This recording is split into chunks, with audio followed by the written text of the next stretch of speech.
السلام عليكم ورحمة الله وبركاته. الحمد لله رب العالمين، والصلاة والسلام على رسوله محمد وآله وأصحابه أجمعين. أما بعد. আলহামদুলিল্লাহ, আল্লাহ তাআলার প্রশংসা, দুরূদ এবং সালাম বর্ষিত হোক বিশ্বনবীর উপর সাল্লাল্লাহু আলাইহি ওয়াসাল্লাম।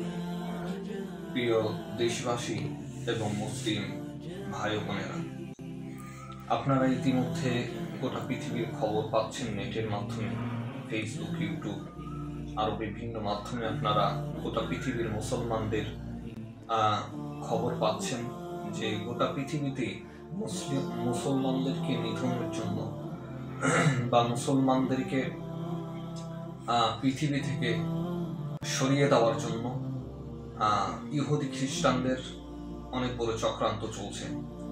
বিশেষ করে ফিলিস্তিনি যে মুসলমানদেরকে হত্যা করল এবং বর্বর যে হত্যাযোগ্য কর্মকাণ্ড চালিয়েছে, খুবই দুঃখজনক বিষয়। পৃথিবীতে এত মুসলমান থাকা সত্ত্বেও আমরা মুসলমানরা এক হতে পারিনি এবং আমাদেরকে ইহুদি খ্রিস্টানরা নিধন করে যাচ্ছে। আরও যদি আমরা দেখি যে আমাদের পার্শ্ববর্তী দেশ ভারতেও মুসলমানদেরকে অনেক নির্যাতন, জুলুম, অত্যাচার করা হচ্ছে। মুসলমান শুনলেই বা মুসলিম যদি জানে যে সে মুসলিম, তাহলে তার উপর অনেকভাবে নির্যাতন করা হচ্ছে। এরকম প্রতিনিয়ত আমরা ঘটনা দেখতেছি এবং খবর পাচ্ছি। অথচ বাংলাদেশেই হিন্দুদের ওপরে, সংখ্যালঘুদের ওপরে নির্যাতন না হলেও ভারতের যারা হিন্দু আছে তারা আমাদেরকে বলে যে বাংলাদেশে সংখ্যালঘুদের উপর নির্যাতন হচ্ছে। অথচ সংখ্যালঘুদের উপর বাংলাদেশে কোনো নির্যাতন হয়নি। আর এখন নিজের দেশে ভারতে মুসলমানদের উপর নির্যাতন হচ্ছে, সংখ্যালঘু মুসলিমদের উপর নির্যাতন হচ্ছে, অথচ কোনো কথা নেই।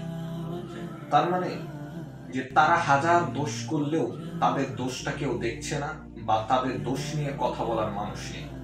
কিন্তু মুসলমানদের দোষ না থাকা সত্ত্বেও মুসলমানদেরকে দোষারোপ করা হয় এবং মুসলিমদের কিভাবে নিধন করা যায় এই অপচেষ্টা চালানো হয় এবং মুসলিমদেরকে জঙ্গিবাদ আরো বিভিন্ন প্রকার ট্যাগ লাগিয়ে আপনার বিভিন্ন প্রকার কথা বলে মুসলমানদেরকে নিধন করতে চায়।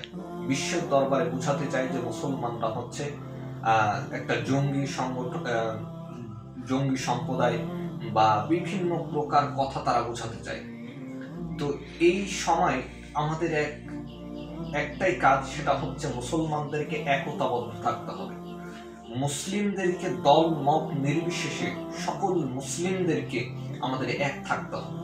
যদি আমরা একভাবে কাজ না করতে পারি বা একসাথে না থাকতে পারি, তাহলে তারা আরো বেশি পার পাবে এবং মুসলমানদেরকে নির্যাতন করার আরো সুযোগ পাবে।